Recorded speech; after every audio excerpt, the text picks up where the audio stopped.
प्यारे बच्चों, सब लोग ठीक से हो?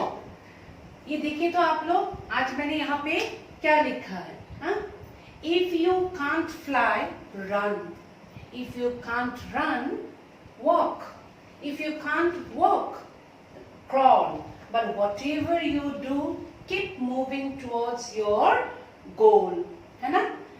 अगर तुम्हें क्या है, उड़ना नहीं आता है तो तुम क्या करो, दौड़ो। अगर तुम दौड़ भी नहीं सकते तो तुम क्या करो, पैदल चलो। अगर तुम पैदल भी नहीं चल सकते तो तुम क्या करो, क्रॉल करो, है ना? जो भी करो तुम्हें क्या करना है, आगे बढ़ना है। तो बिना रुकावट के हम लोग भी आगे बढ़ते हैं। Let's start with our topic today. आज मैं आप लोगों को पढ़ाने जा रही हूँ संज्ञा। अब ये संज्ञा क्या है, इस शब्द से ही आप लोगों को थोड़ा बहुत मतलब ज्ञान हो रहा है, मतलब किसी की संज्ञा देना। अब सपोज मेरे पास क्या है, ये कलम है और ये क्या है, श्याम पत्र है, ब्लैक बोर्ड नो, श्याम पत्र। और ये मेरे पास क्या है, झारन, जिसे इंग्लिश में कहते हैं डस्टर। मैं कौन हूं, मेरा नाम क्या है, रूपाली माँ, है ना? और मैं कहां से बोल रही हूं, मैं दरगांव से बोल रही हूं। अब देखिए ये सब कुछ जो मैं बता रही हूं आप लोगों को, ये सब कुछ क्या है, नाम है ना? श्याम पत्र, दरगांव, रूपाली, कलम, झारन, ये सब क्या है, नाम है। सो ये इसी नाम से ही इनका क्या होता है, पहचान होता है। इसलिए हम लोगों को अपने नाम से बहुत प्यार करना चाहिए, है ना? अब इसी को ही हम क्या कहेंगे, संज्ञा कहते हैं। इन सभी चीजों के नामों को हम क्या कहेंगे, संज्ञा कहेंगे। अब इसकी परिभाषा को बहुत अच्छी तरह से आप लोगों को लिखना है। अभी मैं आप लोगों को दिखाती हूँ। तो देखिए परिभाषा है, संज्ञा उस शब्द को कहते हैं जो किसी प्राणी, स्थान, भाव या गुण, स्वभाव आदि का नाम हो। उदाहरण के स्वरूप आप लोग ले सकते हैं, जैसे अभी चारों तरफ क्या हो रहा है, मैं उसी से रिलेटेड एक उदाहरण देती हूँ आप लोग को, ठीक है? अब सपोज यहाँ पे कह रहे हैं कि किसी भी प्राणी का नाम, है ना? अब मनुष्य को कौन मतलब बहुत तकलीफ कर रहे हैं अभी, मनुष्य, है ना? प्राणी, पुरुष या स्त्री का नाम मतलब। फिर ये कौन तकलीफ दे रहे हैं, कोविड-19, है ना? सो ये कोविड-19 अब क्या हो गया है, कोविड-19 ये क्या है, एक क्या है, नाम है ना? और फिर से आगे ये कौन से शहर से निकल रहा, पहले वुहान शहर से, है ना? तो वुहान क्या हो गया, स्थान का नाम हो गया, है ना? अब क्या चीज खाने से तुम लोगों को इस कोविड-19 वायरस से मुक्ति मिलेगी, सब्जियां खाना है, तो वो वस्तु का नाम हो गया। अब इनसे लोग कैसे हैं, बहुत दुखी है, तो वो क्या हो गया, भाव हो गया। अभी कोविड-19 जो है ये बहुत ही क्या है, खतरनाक वायरस है ना? तो खतरनाक इसका क्या हो गया, गुण हो गया। समझ में आया ना? तो ये सभी क्या है, नाम है ना? इनसे ही हम प्रत्येक चीज को क्या कर सकते हैं, जान सकते हैं। इनके नाम से इनकी पहचान होती है। तो ये रहा संज्ञा का परिभाषा।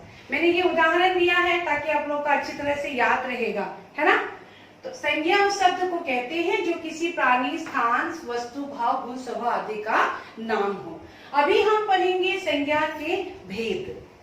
वैसे तो अलग अलग किताब में आप लोगों को बहुत व्याकरण की किताब मिलेंगे, अलग अलग से दिया है। कहीं पर आप लोग को 3 मिलेंगे, कहीं पर 5 मिलेंगे, लेकिन बहुत लोग संज्ञा के 5 भेद के साथ ही जाते हैं और हम लोग भी वही 5 भेदों को अभी पढ़ेंगे। देखिए बच्चों, संज्ञा के 5 भेद। अब ये 5 भेद जो है ये अंग्रेजी में भी ऐसा ही है। अंग्रेजी के आधार पर भी आप इनको ले सकते हैं। आपको दिखाई पड़ रहा है ये मैं सुंदर सा रात को आकाश में क्या निकलते हैं ना, तारे, है ना? तो मैंने एक तारा ही ऐसे ले लिया है ताकि आप लोग को याद रहे। और इस तारे के एक अंग को मैंने ऐसे 5 भागों में बांटा है, ठीक है? तो ये क्या हो गया, संज्ञा। संज्ञा की कितने भेद हैं, 5 भेद हैं।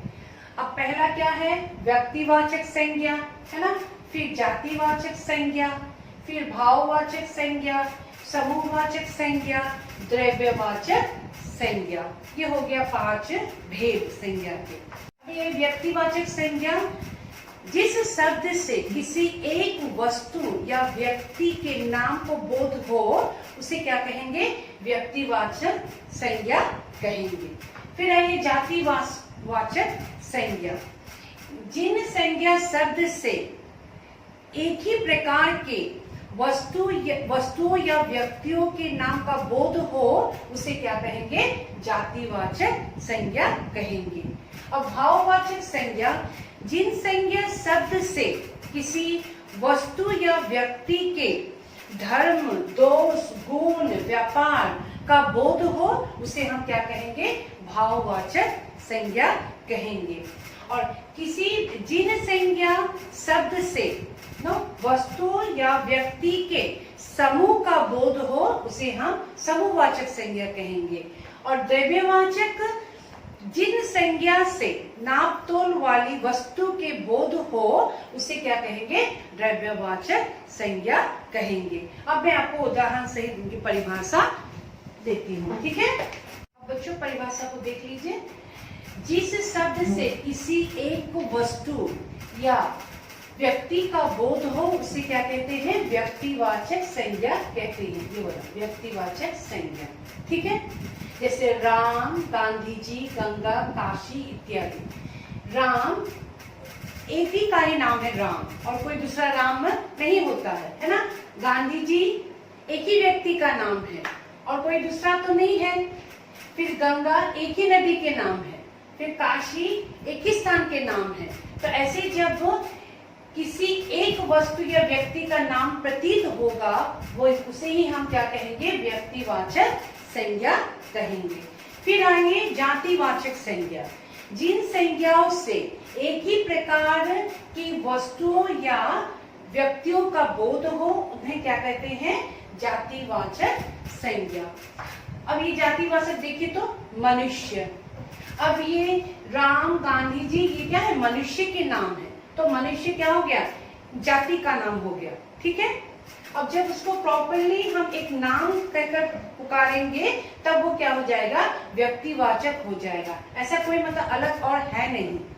फिर घर, पहाड़, नदी इत्यादि, है ना। जैसे गंगा हो गया, गंगा एक नदी का नाम है, पर्टिकुलरली एक ही है वो गंगा नदी। और यहाँ पे नदी सिर्फ नदी है, नदी जाति के बारे में बोल रहे हैं, ठीक है। और उसमें जब प्रॉपर एक हम नाम के बारे में बोल लेंगे तो वो क्या हो जाएगा, व्यक्तिवाचक हो जाएगा। और ये नदी क्या हो जाएगा, जातिवाचक हो जाएगा, ठीक है। अब बाकी 3 में हम आते हैं। देखिए बच्चों, यह हो गया भाववाचक संज्ञा, जिस संज्ञा शब्द से व्यक्ति या वस्तु के गुण, धर्म, दशा या अथवा व्यापार का बोध होता है उसे क्या कहते हैं, भाववाचक संज्ञा कहते हैं, ठीक है। अब जैसे किसी भी व्यक्ति या वस्तु के, देखिए अब मिठास, सेबों में मिठास है, शीतलता, पानी में शीतलता होती है ना। आग में गर्मी होती है, घोड़ा में वेग होता है, बहुत तेज दौड़ता है घोड़ा, है ना। तो ऐसे इनका क्या होता है, धर्म होता है। तो किसी भी वस्तु या व्यक्ति के क्या बता रहे हैं, गुण बता रहे हैं, है ना, धर्म, दशा अथवा व्यापार के बारे में बता रहे हैं। तो ऐसे शब्दों को क्या कहेंगे, भाववाचक संज्ञा कहेंगे, ऐसे शब्दों को, ठीक है। अब देखिए इसमें आइए, जिस संज्ञा से वस्तु अथवा व्यक्ति के समूह का बोध हो उसे समूहवाचक संज्ञा कहते हैं। कंप्लीट ग्रुप में हो, जैसे व्यक्तियों के समूह हुआ तो उसे हम एक शब्द में क्या कहेंगे, सभा, दल, व्यक्तियों के दल, है ना, गिरोह। वस्तुओं का समूह हुआ जैसे फूलों का गुच्छा, कुंज, मंडल, ये सब क्या है, समूहवाचक संज्ञा है, ठीक है। फिर आ गया, जिस संज्ञा से नापतोल वाली वस्तु को बोध हो उसे क्या कहेंगे, द्रव्यवाचक संज्ञा कहेंगे। अब ये द्रव्यवाचक कैसा है, द्रव्य यू नो ओनली नो, जैसे लोहा, सोना, दूध, पानी, तेल, ये सब इत्यादि क्या है, द्रव्यवाचक संज्ञा है। अब इस संज्ञा को हम इंग्लिश में कहते हैं नाउन, है ना। तो इनके कितने भेद होते हैं, 5 भेद होते हैं। व्यक्तिवाचक संज्ञा जिसे अंग्रेजी में कहते हैं प्रॉपर नाउन, जातिवाचक संज्ञा जिसे इंग्लिश में अंग्रेजी में कहते हैं क्या हो गया,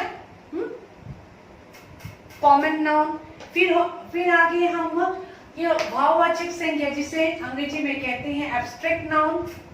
फिर समूहवाचक संज्ञा जिसे कहते हैं कलेक्टिव नाउन, और द्रव्यवाचक संज्ञा जिसे कहते हैं मैटेरियल नाउन। इस प्रकार से अभी आप लोगों के सामने संज्ञा के किसे कहते हैं, संज्ञा के भेद, उनकी परिभाषा, ये सब कुछ मैंने आप लोगों को समझा दिया है। अब मुझे ऐसा लगता है कि आप लोगों को ये अच्छी तरह से समझ में आ गया होगा। अगर कोई डाउट है, क्वेरीज है, you can write in my comment box. अगर अच्छा लगा है डू सब्सक्राइब, ठीक है। फिर से मैं आऊंगी आप लोगों के सामने एक अच्छे टॉपिक के साथ। आज के लिए धन्यवाद।